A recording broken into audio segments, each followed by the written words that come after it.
अब जी अगर आप ईबे के ऊपर ड्रॉप शिपिंग कर रहे हैं, अली एक्सप्रेस से, शीन से या अमेज़न से, तो आपके अकाउंट के सस्पेंड होने के चांसेस क्यों ज़्यादा होते हैं?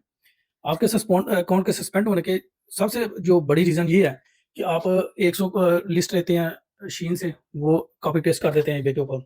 100 150 लिस्ट लेते हैं जी आप अली एक्सप्रेस से, वो कॉपी पेस्ट कर देते हैं। 40, 50, 60 लेते हैं अमेज़न से, वो कॉपी पेस्ट कर देते हैं। तो आपके पास खुद की तो कोई इन्वेंटरी नहीं है, आपके पास खुद की कोई चीज़ नहीं है, आपके कंट्रोल में कुछ है ही नहीं है। आपने क्या किया, कॉपी पेस्ट डिफरेंट प्लेटफ़ॉर्म से लेके उसको कॉपी पेस्ट कर दी है। ईबे पे जाते खुद एक सेलिंग प्लेटफ़ॉर्म है। तो फिर क्या होता है, अगर अगर जब आप 300-400 लिस्ट कर देते हैं, तो ईबे के एल्गोरिदम जो है वो आपको जो कंसीडर करना शुरू कर देता है कि ये अच्छा सेलर है। तो जब वो आपका एल्गोरिदम जो है वो आपकी लिस्टिंग को प्रमोट करता है, आपके 5-6 ऑर्डर आते हैं। अगर आप विद इन टाइम उनको ये प्लेटफ़ॉर्म जो आपने यूज़ किए हैं, अगर विद इन टाइम आपको डिस्पैच नहीं करते आपके आइटम्स को, तो कस्टमर केस ओपन कर देता है, वेयर इज़ माय आइटम।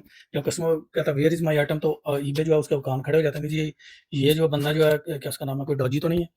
तो उसके नतीजे में वो आपसे क्या कहता है, आपसे कहता है जी आप इनवॉइसें दें, या आप ये इन्वेंट्री अगर आपकी है तो आप इसकी इनवॉइसेस दें, आपने कहाँ से बाय की है। अगर आप डिफरेंट सप्लायर्स हैं, ये इन्वेंट्री आपकी नहीं है, सप्लायर्स हैं, तो सप्लायर्स का आप जो है वो हमें डिटेल्स बताएँ कौन से सप्लायर्स हैं। और फिर वो ईबे जो है अपना तरीकाकार उसका उसको वेरिफिकेशन कर लेता है, ठीक है। इसकी रीज़न क्या है, अब ईबे ऐसे क्यों करता है? अगर हम 2007-8 में पीछे चले जाएँ 2015 तक, तो ये था कि लोग ऐसे ही, जब ड्रॉपशिपिंग का कांसेप्ट नया-नया आया था, लोग हाई टिकट आइटम जो है वो उनको कर देते थे डिस्प्ले ईबे के ऊपर। अब उनकी अगर डेढ़ 2 वीक में अगर वो उनकी सेल हो गई, डिस्पैच टाइम वो 15-15 दिन का रखते थे। लेकिन जब उनको कोई 15-20 हज़ार की सेल हुई है, तो वो उन्होंने आइटम्स डिस्पैच नहीं किए हैं। वो पैसे लेके वो ईबे के भाग जाते थे। ये एक लंबी हिस्ट्री है, ये आपको एक मैं उसको आपको कट करके सुना रहा हूँ, ठीक है? तो उसके नतीजे में क्या था ईबे को बड़ी परेशानी थी जी, सेलर्स जो है, वो बायर्स के पैसे लेके वो गायब हो गया। वो अपना उसने अकाउंट खत्म कर दी, ब्लॉक कर दी। ऐसे होता था। जो पुराने सेलर उनको पता है कि ऐसे होता था पहले ईबे के ऊपर, ठीक है? तो अब ईबे ऐसा नहीं करता। अब ईबे पूरा मॉनिटर कर रहा है हर चीज़ को। आप क्या कर रहे हैं, आपका सेलर बिहेवियर क्या है, बायर का बिहेवियर, तो वो उसको इग्नोर करता है। बायर ने तो उसको पैसे देने हैं, सेलर का बिहेवियर सारा वो चेक कर रहा होता है।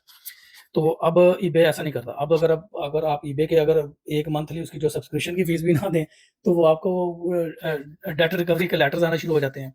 तो अब वो ऐसा नहीं होता है। तो इसलिए ईबे जो है वो ज़्यादा रिलायबल प्लेटफ़ॉर्म बनने के लिए उसने सारा वो प्रोसेस जो है वो सारा मॉनिटर और एक सिस्टमाइज़ किया हुआ है। तो इसलिए ज़्यादा देर तक आप ईबे के ऊपर अली एक्सप्रेस से, शीन से और अमेज़न से ड्रॉप शिपिंग को कंटिन्यू नहीं कर सकते, और एट द एंड ये एक सस्टेनेबल बिज़नेस भी नहीं है, और ये आप वक़्ती तौर पे कर सकते हैं, दैट्स इट।